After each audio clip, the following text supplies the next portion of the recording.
Hey folks, I'm Tony Ramirez, Senior Application Security Analyst at NowSecure, and this is a security and privacy review of iOS 14.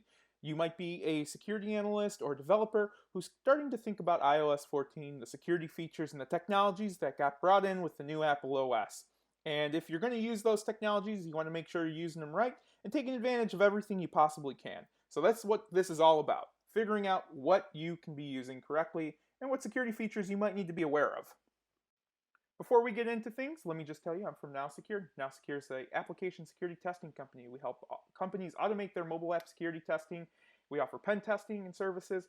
We are contributors to the OWASP mobile project, and we have some great open source tools. If you're familiar with Freedar Radare, check out those tools. Those creators work with us, and we try to help out as many people as possible. So we're covering a ton of topics today. We're covering the privacy updates, the security updates, the functional issues that are coming up now, and some of the new things that are going to be a part of iOS 14. We'll even talk a little bit about iOS 13, the things that get added on later in the game. And we'll talk a little bit about predictions as time goes on, because there are things that Apple is working on right now that aren't in this version, but will be in the next version as we carry on.